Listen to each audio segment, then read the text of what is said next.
raison de vivre, c'est de t'adorer. Je veux t'adorer, oui t'adorer.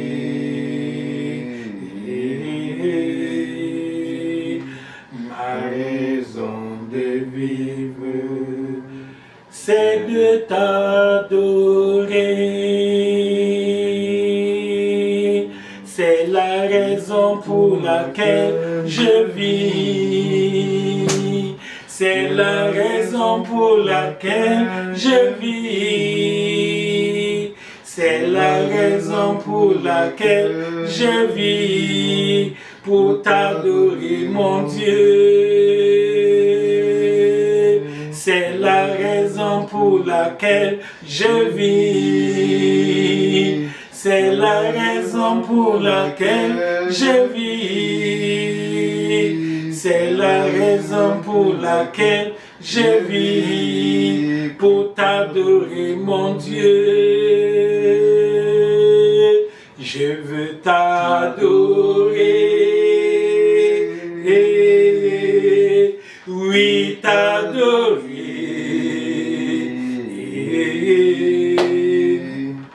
Ma raison de vivre, c'est de t'adorer.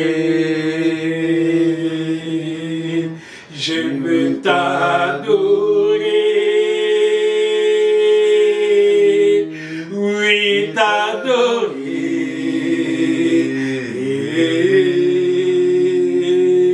Ma raison de vivre, c'est de t'adorer. À toi la gloire, Seigneur. À toi l'honneur, à toi le règne, à toi l'autorité, à toi la domination. Amen. Car tu mérites, Seigneur, la louange et la gloire. Amen. Béni sois-tu, Maître suprême, pour la vie, la santé, la sécurité. Merci, Seigneur, pour ta grâce qui nous soutient, qui nous fortifie, qui nous instruit, qui nous guide, qui nous enseigne. Merci, Père, pour tes merveilles. Notre Dieu et notre Rédempteur, nous sommes maintenant devant toi. Donne-nous les oreilles des disciples, Seigneur. Accorde-nous la grâce d'avoir des cœurs bien disposés pour recevoir la semence divine, car ta parole est une semence. Et nous voulons que chaque graine de cette parole puisse porter beaucoup de fruits, des fruits dignes de la repentance. Seigneur, des fruits qui demeurent dans la vie de tes enfants. Nous prions que chaque grain puisse produire 30, un autre grain 60, un autre grain 100 pour la gloire de l'Éternel. Béni sois-tu, roi des rois, que personne ne rentre d'ici étant encore le même, que ta parole nous transforme, qu'elle nous libère, qu'elle nous délivre, qu'elle nous affranchisse pour que nous devenions une Pâque nouvelle. Au nom de ton Fils Jésus-Christ. Amen. Amen. Alléluia. Amen. Gloire à Dieu, gloire à Dieu, gloire à Dieu. Bien-aimés, le thème de notre méditation, c'est la vraie prière transforme celui qui prie. La vraie prière transforme la personne qui prie. La vraie prière transforme la personne qui prie.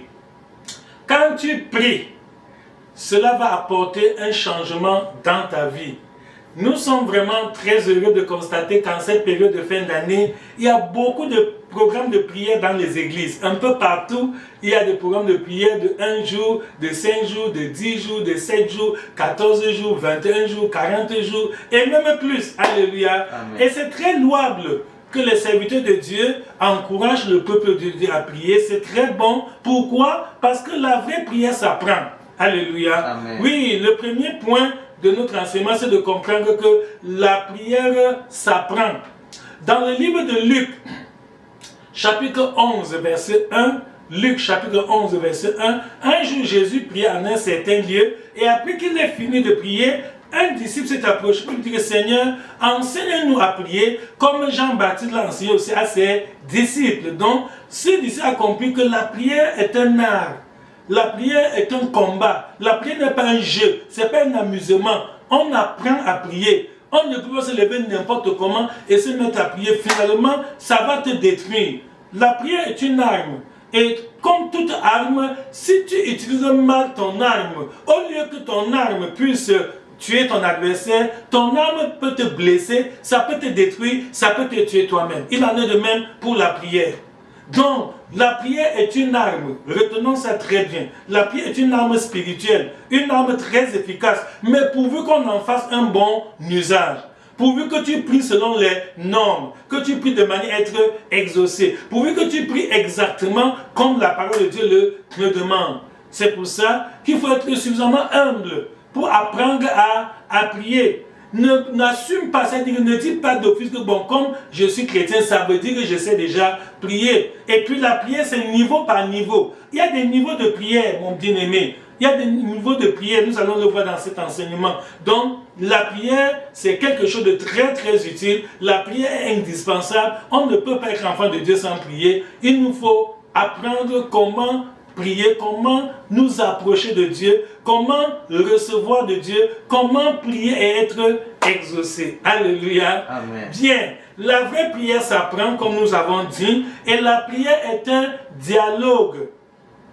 La prière est un dialogue. La vraie prière n'est pas un monologue. Comme beaucoup de chrétiens vont à genoux, ils parlent. Après, à la fin, ils clôturent au nom de Jésus. Amen. Et ils s'en vont au travail, ils vont à l'école, ils s'en vont faire d'autres choses. Bien-aimé, la vraie prière est un dialogue. La vraie prière n'est pas juste que c'est toi seul qui parle. Quand tu fais la vraie prière, tu parles à Dieu et après Dieu te parle aussi.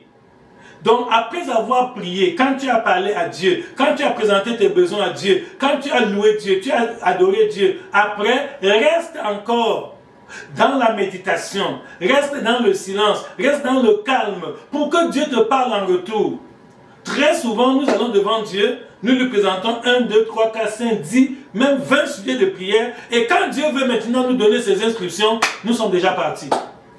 Personne n'est resté, tout le monde, tous les membres du groupe de prière, tout le monde s'est dispersé, chacun dans les bavardages, les plaisanteries, les amusements, les réseaux sociaux, les choses qui n'édifient pas. À peine tu viens de parler à Dieu, à peine tu viens de répandre, tu viens de dire à Dieu ton problème.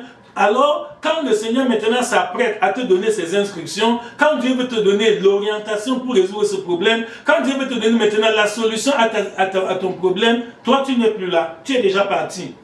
C'est une erreur monumentale. Et après tu vas reprendre les mêmes prières. Nous reprenons la même chose tous les jours, nous ressassons les mêmes prières. Ça fait que quelqu'un qui nous observe peut se demander, est-ce que ce Dieu est sourd? Ce Dieu, est-ce qu'il entend même? Parce que hier, c'est la même prière que tu lui as présentée. Aujourd'hui, depuis des années, des mois, il y a des personnes qui prient pratiquement pour le même sujet depuis de nombreuses années. Et ils ne se demandent pas, mais qu'est-ce qui ne va pas? Tout simplement parce qu'après avoir prié, tu n'es pas attentif, tu n'es pas concentré, tu ne restes pas pour bien te disposer et écouter ce que Dieu a te dit. Alléluia. Amen. Notre Dieu n'est pas sourd, mais notre Dieu parle. Quand tu parles à Dieu, Dieu te parle aussi.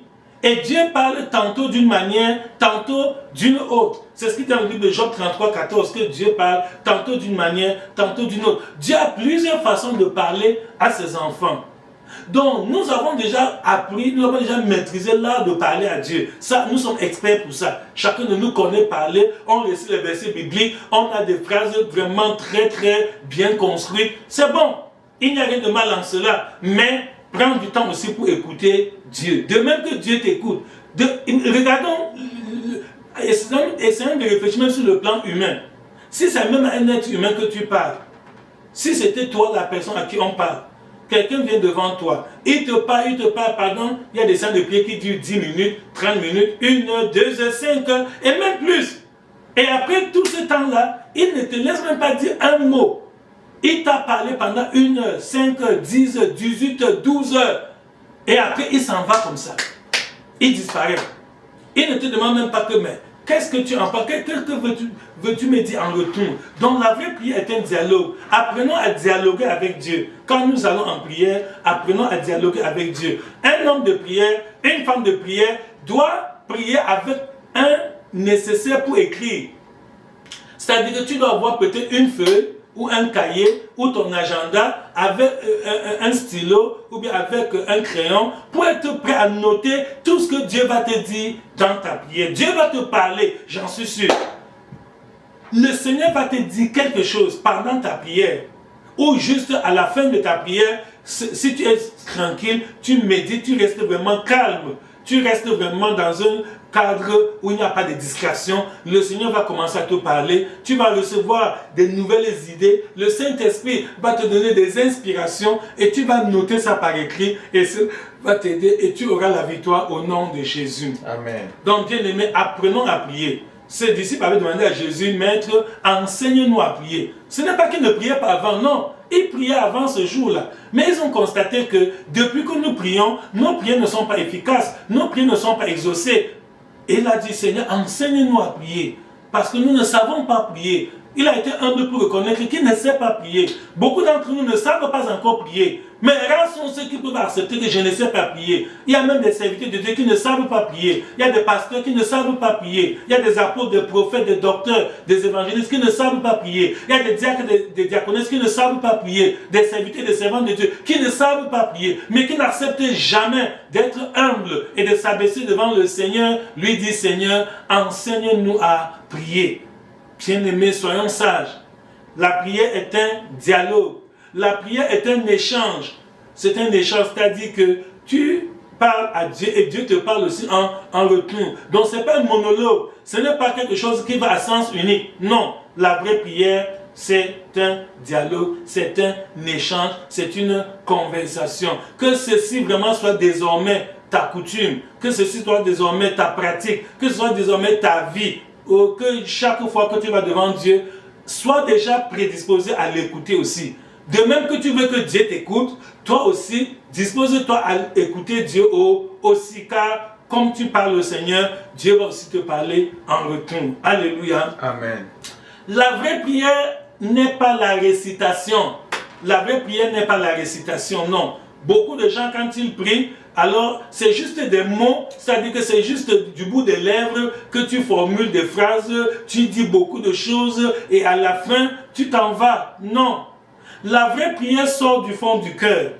La vraie prière n'est pas l'émanation de la bouche, la vraie prière vient du fond du cœur.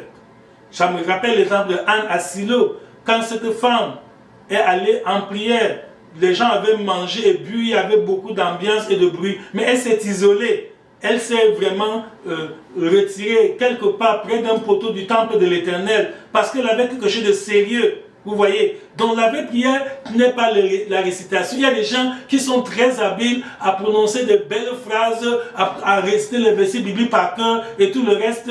Et après, il n'y a pas de changement. Parce que ça ne sort pas du fond du cœur. Ou bien tu récites ce que le dirigeant, ce que tu as entendu un frère, une sœur dit à côté de toi. Quand tu copies la prière de quelqu'un, ce n'est pas la prière. Quand tu imites la prière de quelqu'un, tu n'es pas en train de prier. Quand tu répètes la prière d'une autre personne, tu n'es pas en train de prier. La vraie prière, c'est lorsque ça sort de ton cœur. C'est-à-dire que la vraie prière émane d'un vrai fardeau. Tant que tu n'as pas de fardeau, tu ne peux pas prier. Prenons le cas de Anne dont j'ai parlé tout à l'heure. Elle avait un fardeau, elle avait un problème sérieux qui lui tenait à cœur. Elle savait que vraiment ma vie en dépend. Il faut à tout prix que Dieu m'exauce. Je n'ai pas d'enfant et je suis tourmenté. Ma coépouse se moque de moi. Pénina me mortifie tous les jours. Et je n'ai pas de secours, je n'ai pas d'aide, je n'ai pas de plan B. Alléluia. Amen. La vraie prière se fait lorsque tu n'as pas de plan B. Beaucoup de chrétiens prient en se disant que bon, si Dieu ne m'exauce pas, je vais aller à gauche, je vais aller à droite. Ce n'est pas la prière. Tous ceux qui prient en ayant d'autres alternatives, que vraiment au cas où Dieu n'exauce pas, je vais contacter mon oncle, je vais téléphoner à mon cousin, je vais appeler mon camarade de classe, je vais voir telle autorité. Ce n'est pas la prière. La vraie prière, ça veut dire que ton chemin s'arrête devant Dieu. Quand tu fais la vraie prière, ton chemin s'arrête devant Dieu. Je n'ai que Jésus. Je n'ai que Jésus pour me relever. Je n'ai que Jésus pour me guérir. Je n'ai que Jésus comme espérance de sa puissance. Il me remplit. Je n'ai que Jésus, je n'ai que lui pour me diriger, pour me garder. lutte, il me soutient. Je n'ai que Jésus, je n'ai que lui. Et dans mes combats, Christ me défend. Je n'ai que Jésus, je n'ai que lui. Alléluia. Amen. Alléluia. Amen. Bien-aimé, un vrai chrétien n'a que Jésus. Un vrai chrétien n'espère qu'en Dieu. Un vrai chrétien n'a pas 1000 chemins. Tous ceux-là qui ont 1000 options et qui disent que Dieu n'est qu'une option parmi tant d'autres options, ce n'est pas la foi chrétienne, ce n'est pas ça la vraie prière. Il ne peut pas faire une vraie prière. Lorsque tu vas devant Dieu, avec Dieu est ton plan A, tu sais que si Dieu ne m'exauce pas, j'ai un plan B, j'ai un plan C, j'ai un plan D, etc. Bien-aimé, ce n'est pas la prière. Donc la vraie prière, c'est lorsque tu as confiance en Dieu. Tu as mis tout ton cœur, tout ton espoir, tu as dit pour toi, si Dieu ne t'exauce pas, tu es fini. Voilà la vraie prière. Si Dieu ne t'exauce pas, tu n'as plus où aller. Tu n'as pas d'autre chemin, tu n'as pas d'autre alternative, il n'y a pas d'issue. Dieu est ton seul secours. Voilà l'homme qui peut faire une bonne prière. La personne qui peut faire une bonne prière est la personne qui s'est donnée tout entièrement à Dieu, sans réserve.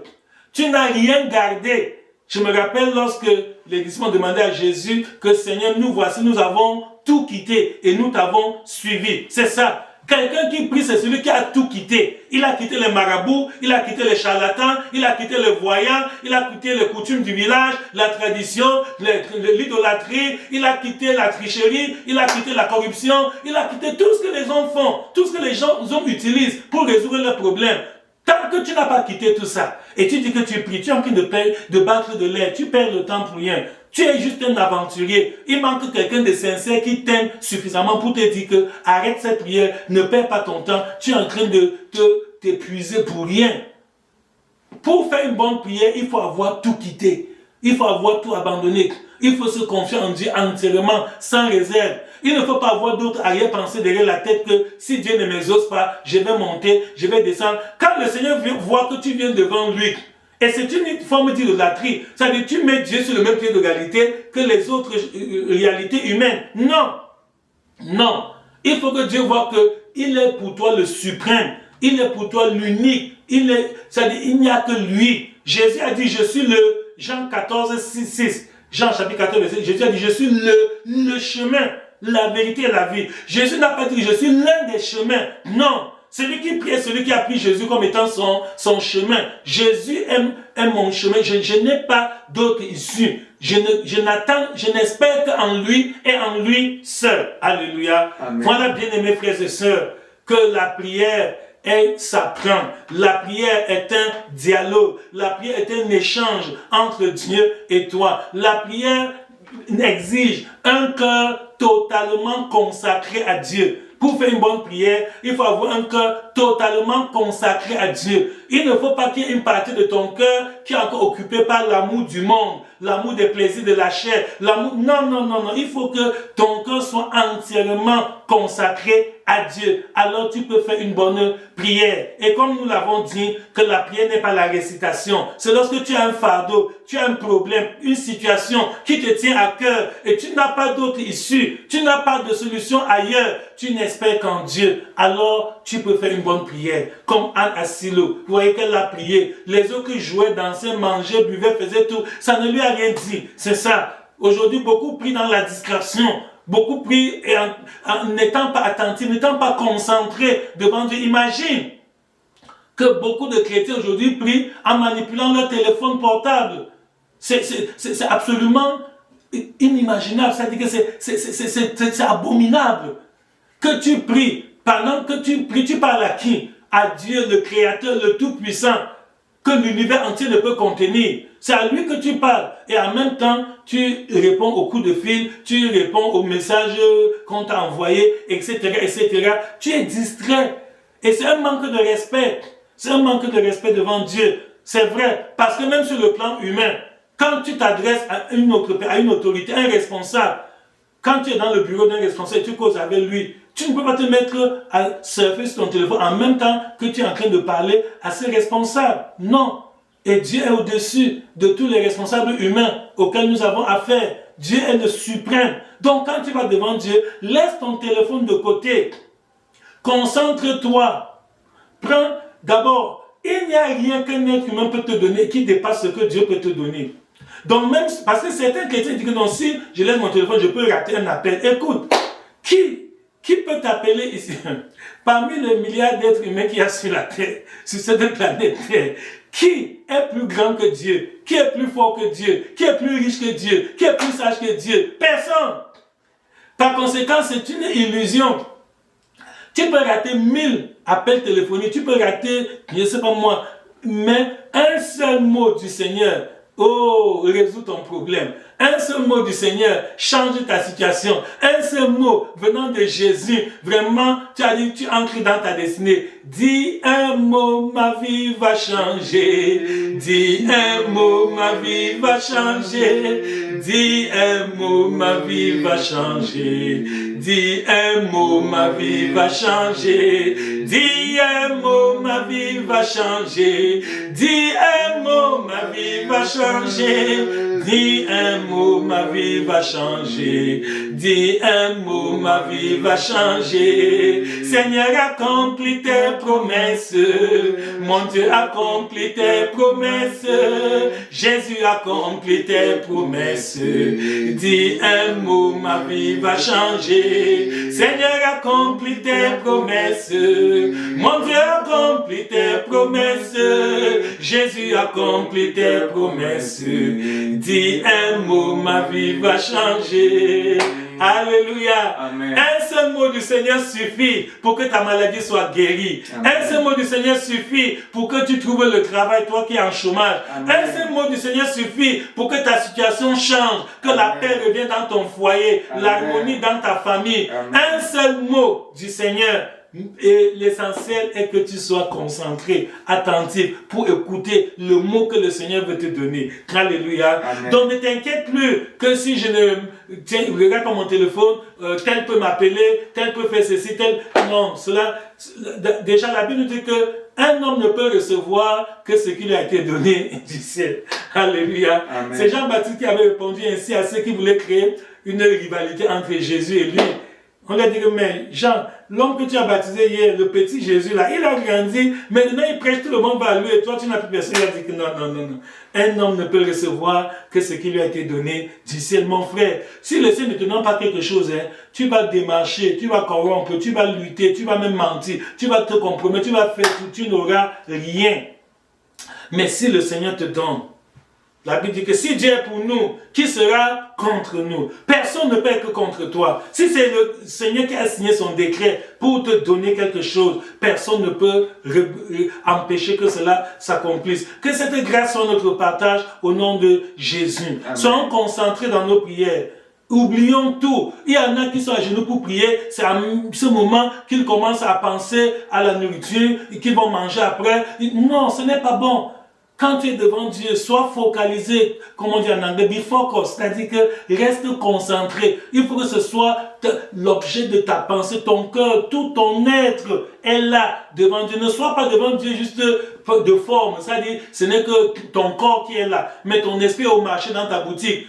Je me souviens de ce témoignage d'un serviteur de Dieu qui exhortait un chrétien à l'église. Il lui donnait des conseils pour l'aider à grandir dans la foi, pour l'aider pour l'édifier. Et le chrétien a été très attentif. Il le regardait, il le fixait droit dans les yeux. Il se disait que vraiment, celui-ci est en train de comprendre la parole que je lui donne.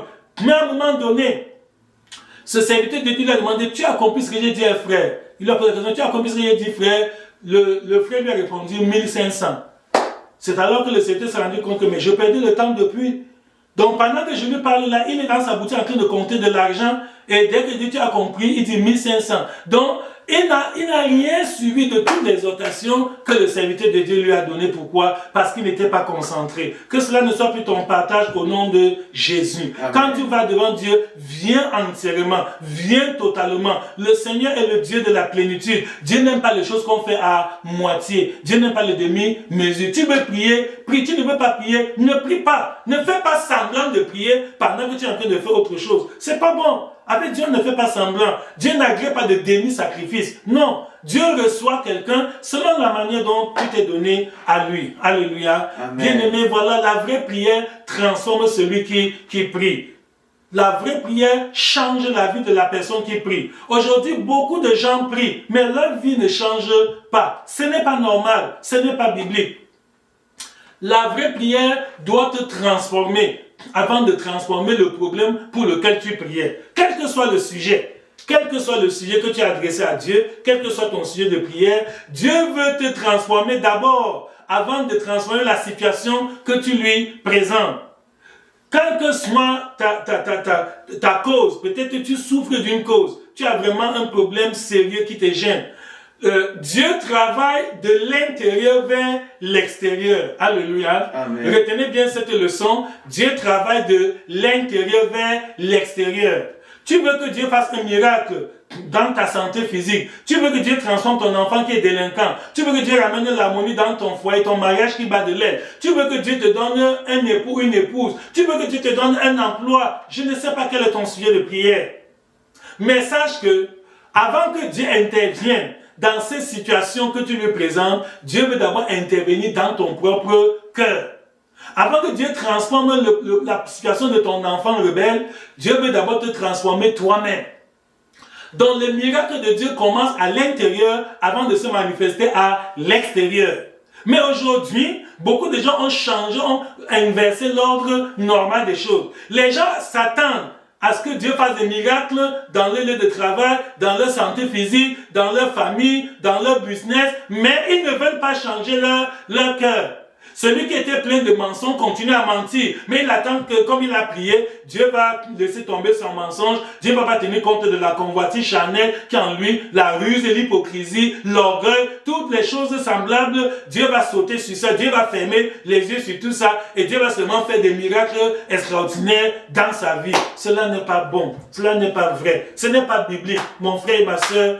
Dieu travaille de l'intérieur vers l'extérieur. Les miracles de Dieu commencent à se produire d'abord dans ton âme, avant de se produire dans ton corps, avant de se produire dans ta maison, dans ton lieu de service, dans les circonstances extérieures. Voilà l'ordre normal des choses. Voilà l'ordre biblique des choses. Bien-aimé, il a dit, cherchez premièrement, Matthieu 6, 33, cherchez premièrement le royaume de Dieu et sa justice, et toute autre chose vous seront données par-dessus. Beaucoup de chrétiens aujourd'hui cherchent premièrement toute autre chose. Et c'est après qu'ils peuvent réfléchir que le royaume de Dieu est même comment. Non. Qu'est-ce que je veux dire? C'est que ta relation personnelle avec Dieu est très importante. Ta relation personnelle avec Dieu, ta sanctification, la vie que tu mènes, ton bon comportement, c'est déterminant pour l'issue de ta prière. Si tu fais fi, c'est-à-dire que tu t'en fous de la parole de Dieu, tout ce que Dieu t'a dit de faire, tu ne le fais pas. Ce que tu as dit de ne pas faire, tu continues à le faire. Et après, tu passes des heures à prier, à jeûner, jusqu'à maigrir. Cela ne changera rien. Le peuple d'Israël en a fait la même expérience dans Zacharie chapitre 7. Dans Zacharie chapitre 7, le peuple d'Israël a prié pendant 70 ans. Ils avaient 2 mois de prière chaque année. Le 5e mois et le 7e mois étaient des mois de jeûne et de prière. Et ils ont respecté cette coutume pendant 70 ans. Et à la 71e année, ils étaient fatigués. Parce que quand on prie sans être exaucé, ça fatigue, ça décourage. Ils étaient vraiment désemparés. Ils ne savaient plus quoi faire. Ils ont envoyé des messagers aux prophètes pour demander au prophète que, mais faut-il qu'on jeûne encore et qu'on prie pour cette 71e année, comme on a déjà fait depuis 70 ans? Et Dieu leur a donné la réponse très claire dans Zacharie chapitre 7. Que, mais, ce n'est pas pour moi que pendant les 70 ans là, ce n'était même pas la prière. C'était votre coutume. Ça, vous avez établi ça. Vous avez laissé la parole que je vous avais donnée, aimer le prochain, n'opprimez pas la veuve et l'orphelin, faites du bien, dites la vérité chacun à son prochain. Vous avez négligé tout ça. Et vous avez dit seulement, les gens sont très zélés pour jeûner, pour prier, et chacun compte. Chacun se vante, j'ai jeûné 4 jours, l'autre 10 jours, l'autre 20 jours, etc. Sans pratiquer la parole de Dieu. Et le Seigneur leur a répondu dans Zacharie que ainsi parlait l'Éternel. C'est-à-dire, Dieu leur a rappelé la même parole qu'il leur avait donnée dès le premier jour, dès la première année, quand ils avaient eu à cœur de prier. Dieu leur a dit que ne commencez pas encore la prière. Laissez ça tomber. Mettez d'abord de l'ordre dans vos vies avant de prier. Dieu leur a dit, n'opprimez pas l'aveugle et l'orphelin, ne faites pas accueillir l'étranger, faites du bien, aimez votre prochain comme vous-même. Ils ont dit non, ça c'est pénible, ça c'est une perte de temps. Allons seulement jeûner, allons seulement prier. Bien-aimé, c'est ce qui se passe de nos jours. Beaucoup de chrétiens ont des questions dans le cœur, même s'ils ne le disent pas ouvertement, mais au fond d'eux, ils se demandent mais pourquoi je prie, Dieu ne m'exauce pas? Je suis sûr que même toi, tu t'es déjà posé ces questions. Toi qui m'écoutes en ce moment, ou toi qui suivras ces vidéos, même après, ce matin. Parfois, tu te poses la question, mais est-ce que Dieu m'écoute? Est-ce que Dieu là est même bon? Comment Dieu me voit souffrir comme ça, il n'intervient pas? Comment je crie à Dieu, il ne réagit pas? Dieu ne voit pas comment vraiment je souffre? Mon frère, examine ta vie et regarde si tu n'as pas mis la charrue avant le bœuf. Israël avait mis la charrue avant le bœuf. Dans Zacharie chapitre 7, il s'était mis à prier sans se sanctifier. Et après 70 ans de prière, Dieu leur a dit que tout ce que vous avez fait n'est pas la prière. Je suis inquiet pour toi. Je me demande, est-ce que ce n'est pas le même verdict que Dieu prononce sur ta situation? Est-ce que Dieu n'est pas en train de dire la même chose? Même toi, ta prière là n'est pas une vraie prière. Ton jeûne là n'est pas un vrai jeûne. Bien-aimé, avant d'ouvrir la bouche devant Dieu, prends d'abord le soin de mettre de l'ordre dans ta vie. S'il y a des gens que tu as offensés, demande-leur pardon. Alléluia. Amen. Oui, Jésus l'a dit que si tu as préparé ton offrande et tu vas aller offrir au Seigneur et tu te rappelles que j'ai quelque chose contre mon frère ou bien mon frère a quelque chose contre moi, laisse d'abord ton sacrifice là-bas. Ne te précipite pas à offrir le sacrifice à Dieu parce que Dieu ne va pas l'agréer dans tous les cas. Rentre d'abord voir ton frère, voir ta soeur, vous réconciliez. Il y a des personnes qui sortent d'une maison où ils viennent de quereller, où ils viennent de s'insulter, ils viennent de se parler. Certains ne se parlent même pas. Ils vivent dans une maison, ils ne se parlent même pas. Mais après, chacun court seulement à l'église pour aller prier. Ce n'est pas la prière. Arrangez vos problèmes. Mettez de l'ordre dans vos vies. Vraiment, que si tu as offensé ton frère, demande-lui pardon. Et si ton frère te demande pardon, pardonne-lui. Il y a des gens qui gardent rancune. Ce que tu m'as fait là, je n'oublierai jamais. Je ne peux pas laisser ça. Vraiment, on va voir. Et après, tu t'en vas prier. Après, ça va garder rancune à quelqu'un. Non. Après, ça va proférer des paroles de menace. Non. Après, ça va proférer des paroles de vengeance. Non. Quand tu as des pensées négatives dans le cœur, tu ne peux pas faire une bonne prière. Car la vraie prière sort du fond du cœur, comme je l'ai dit. La vraie prière n'est pas l'expression de la bouche. Nos lèvres peuvent dire beaucoup de choses comme les pharisiens. Jésus avait dit, malheur, Matthieu 23, malheur à vous, pharisiens, scribes et hypocrites, parce que vous faites en apparence de longues prières dans les lieux publics. Et pourtant, vos cœurs sont pleins de rapines. Vos cœurs sont comme des tombeaux blanchis. Bien-aimés, évitons ces prières inutiles. Ne nous donnons pas de la peine pour rien. Prenons le temps. La vraie prière transforme celui qui prie. Prenons le cas de Moïse. Dans Exode chapitre 34, au verset 25, quand Moïse est parti sur la montagne pour prier, il a prié 40 jours, 40 nuits. Et lorsqu'il revenait, il ne savait pas que la prière l'a transformé. C'est plutôt le peuple qui a remarqué que son visage n'était plus le même. L'éclat de Moïse avait changé. Si bien que le peuple d'Israël n'arrivait même pas à fixer les regards sur Moïse. Pourquoi? Parce que Moïse venait de prier. La prière a transformé Moïse. Moïse n'était plus le même qui était parti sur la montagne. Donc le Moïse qu'on a connu avant qu'il aille prier n'est pas le même Moïse qu'on a connu après qu'il ait prié. Alléluia. Amen. Voilà le mystère, voilà le miracle que Dieu veut faire dans ta vie. Que toi qui étais ici, on connaissait avec toutes tes mauvaises habitudes, ton mauvais comportement, tes mauvaises réactions. Non, dès que tu pars en prière, tu ne seras plus la même personne. Tu ne rentreras pas étant le même. Pourquoi? Parce que Dieu va te parler. Quand tu iras à genoux, étant en train de prier, Dieu va te dire, bon, et la rancune qui est dans ton cœur là, enlève ça. Et la haine là, enlève ça. Les calomnies là, les blagues, les plaisanteries, les mensonges, les convoitises, ôte tout ça si tu veux que je t'exauce. Et quand Dieu va te dire tout ça, si vraiment tu es sincère, si vraiment tu veux la grâce de Dieu, tu vas te sanctifier, tu vas confesser, tu vas demander pardon et de retour après ta prière, tu ne seras plus la même personne. Alléluia. Amen. Voilà, bien-aimé. La vraie prière transforme celui qui prie. La vraie prière ne te laisse pas intact. Non. La vraie prière ne te laisse pas comme tu étais avant. Mais la récitation, tu peux faire la récitation, c'est-à-dire ce genre de prière que nous parlons du bout des lèvres. Tu peux faire la récitation même pendant 100 ans et après tu continues à commettre les mêmes erreurs, les mêmes crimes, les mêmes fautes, les mêmes abominations, sans problème. C'est ça. Il y en a qui récitent les prières, qui font tout. Pendant même qu'il récite, tu fais la récitation là, il fait même des plans dans son cœur que quand je vais finir, je vais dire tel mot, je vais dire 2 mots à tel. Ce que je vais dire vraiment, il va dormir sans dormir. Vous voyez, ce n'est pas bon. Donc, je pense que ce moment est pour nous un temps de rattrapage. Alléluia. Amen. Oui, cette fin d'année est un moment où nous devons nous ressaisir. Ce qu'on n'a pas fait depuis janvier, que chacun se corrige, que chacun vraiment se retrouve, se ressaisisse, que chacun revienne en lui-même et examine que est-ce que vraiment ce que je fais est conforme à la volonté de Dieu. C'est le temps de rattrapage. Utilisons cette fin d'année vraiment pour payer toutes nos dettes. Dans Romains, chapitre 13, verset 8, de Romains 13, 8, la parole de Dieu dit que ne devez rien à personne si ce n'est de vous aimer les uns les autres. Ne devez rien à personne si ce n'est de vous aimer les uns les autres. Donc la seule dette que Dieu autorise, c'est la dette d'amour. C'est tout. Les autres dettes ne viennent pas de Dieu. Les dettes d'argent, les dettes de ceci et cela, non. Donc voici le moment où tu dois t'examiner pour te demander que est-ce que j'ai payé toutes mes dettes? Prends soin de payer toutes tes dettes avant d'entrer dans l'année 2026. Alléluia. Amen. Oui, nous sommes presque à la fin de l'année. Et voilà, la nouvelle année est déjà à la porte. Dans quelques jours, on va célébrer l'entrée dans une année nouvelle. Mais prends garde, n'entre pas dans la nouvelle année avec des dettes. Qu'est-ce que j'appelle dette? Il y a beaucoup de choses que tu avais promis faire et tu n'as pas fait. C'est à toi de regarder ta vie et d'accomplir tes promesses. C'est ça. Si tu as pris un engagement, accomplis ton engagement. Si tu avais promis écrire une lettre à quelqu'un et tu ne l'as pas fait, prends du temps maintenant pour lui envoyer la lettre que tu avais promis. Si tu avais même eu l'idée de rendre visite à quelqu'un, tu ne l'as pas fait, paye la dette de visite. C'est ça que j'appelle dette. C'est une dette de rendre visite à quelqu'un. Il y a des gens à qui tu devais dire la vérité. Jusqu'à présent, tu n'as pas dit.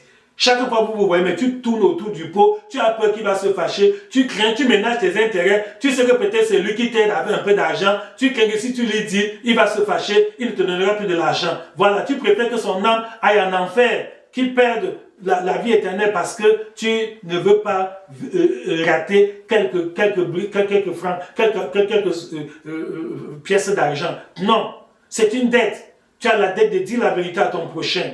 Tu as la dette d'être sincère, tu as la dette de rendre visite. Il y a même certains membres de ta famille que Dieu t'a mis à cœur de les aider. Il y a des personnes, Dieu t'a donné les possibilités de leur venir en aide pour les tirer d'une situation difficile. Et tu en as les moyens.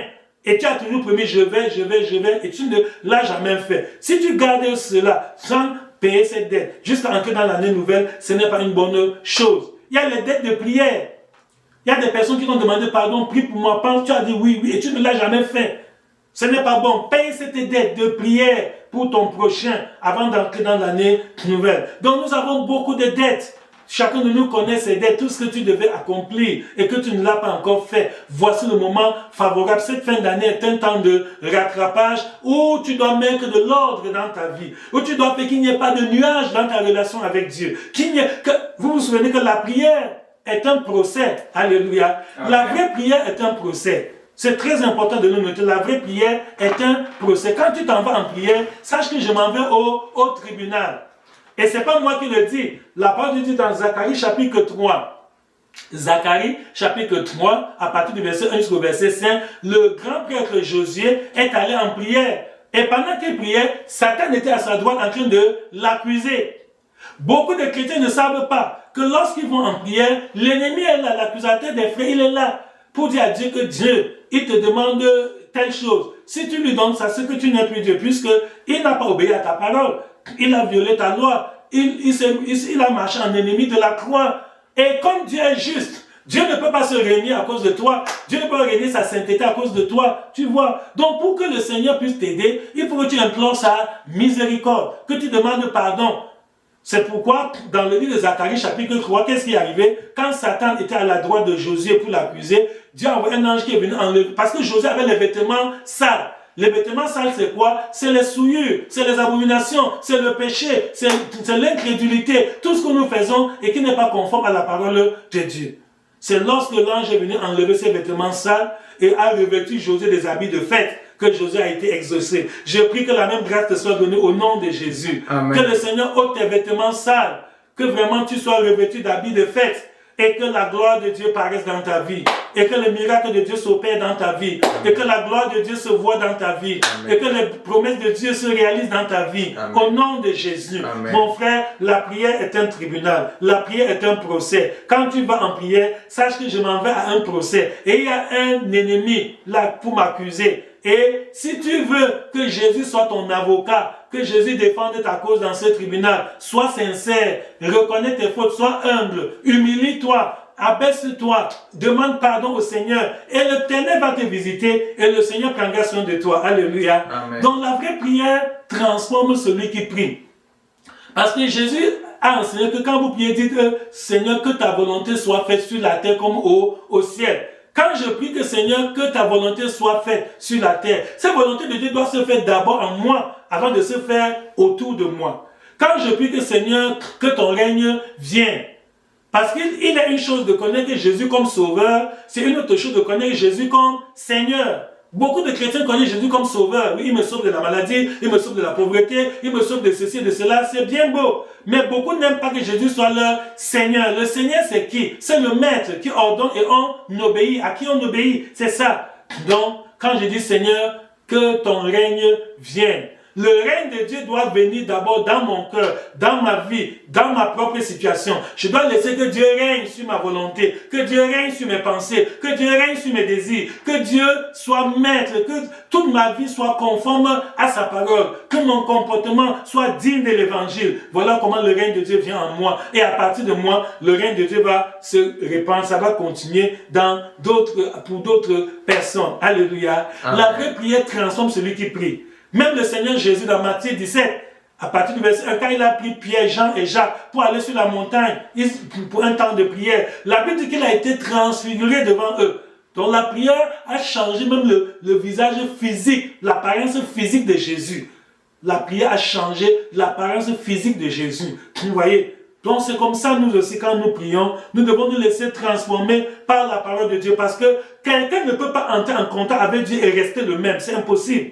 C'est impossible. Quand tu as un vrai face-à-face avec Dieu, sincèrement, non, tu ne peux plus négliger certains défauts de ton caractère. Tu vas te faire prendre conscience de la nécessité de te repentir, de la nécessité de te convertir, de la nécessité de demander pardon au prochain, de te réconcilier avec tes semblables, de mettre de l'ordre dans ta vie, de te rattraper dans tous les domaines. Tu vas payer tes dettes, tu vas commencer à respirer la crainte de Dieu, tu vas prendre conscience de tes responsabilités, que parfois tu négliges, tu n'arrives pas à faire ton devoir. Non. Si tu étais coléreux, après la prière, tu vas devenir un homme calme. Oh, tu ne peux plus être enflammé de colère et dire du n'importe quoi. Non, non, non. Si tu étais violent, après la prière, tu seras doux. C'est ça. Quand quelqu'un va devant Dieu, si tu étais un passionné, un accro, on dit quoi? Un addict. Si tu étais un addict des réseaux sociaux. Non, après la prière, tu sauras donc que je ne dois plus me laisser entraîner par les choses qui n'édifient pas. Je dois prendre du temps pour que ma vie soit vraiment conforme à la parole de Dieu. C'est pour ça qu'on dit que la vraie prière n'est pas une récitation qu'on fait du bout des lèvres. Non, c'est quelque chose qui sort du fond du cœur parce que tu avais un fardeau. Nous voyons l'exemple de Daniel. Daniel chapitre 10, verset 12. La Bible dit que quand Daniel a eu à cœur de prier, il ne s'était même pas encore agenouillé. L'ange lui a dit que dès le premier jour où tu as résolu, tu as pris à cœur de prier, Dieu a exaucé ta prière. Alléluia. Amen. Donc quand tu fais une vraie prière, l'exaucement ne tarde pas parce que Dieu est fidèle à ses promesses. Dieu est fidèle, Dieu veille sur sa parole pour l'exécuter. Et la vraie prière renverse les forteresses. Alléluia. Amen. La vraie prière renverse les forteresses. La vraie prière change les situations. La vraie prière brise les obstacles. La vraie prière anéantit les oppositions. C'est ça, bien aimé. La vraie prière ne laisse pas les choses comme c'était avant. Dans Actes des Apôtres chapitre 4, à partir du verset 23, quand les apôtres étaient persécutés, ils sont revenus vers les leurs et ensemble ils ont élevé la voix vers Dieu. Et qu'est-ce qui s'est produit? La Bible dit que la puissance de Dieu est descendue, ils furent tous remplis du Saint-Esprit et le lieu où ils étaient assemblés a commencé à trembler. Voilà les effets, voilà les résultats d'une bonne prière. Que désormais, cette grâce soit ton partage au nom de Jésus. Amen. Que ta prière transforme tes situations au nom de Jésus. Amen. Que ta prière change les circonstances au nom de Jésus. Que ta prière renverse les forteresses dans ta vie au nom de Jésus. Amen. Que ta prière amène quelque chose de nouveau. Qu'on voit vraiment un changement, qu'on voit une amélioration, qu'on voit quelque chose qui est meilleur par rapport à ce qu'il était auparavant au nom de Jésus. Amen.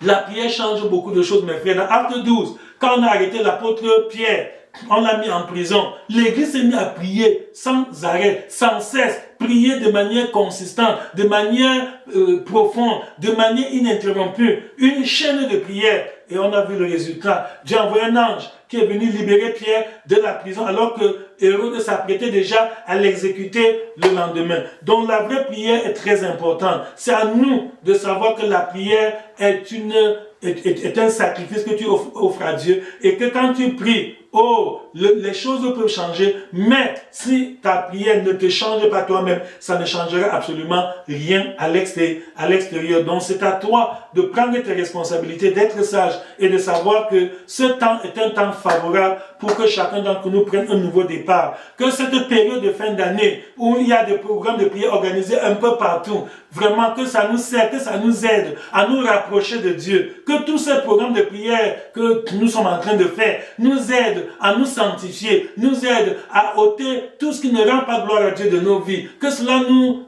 accorde la grâce, que cela nous aide à ôter, c'est-à-dire à nous purger.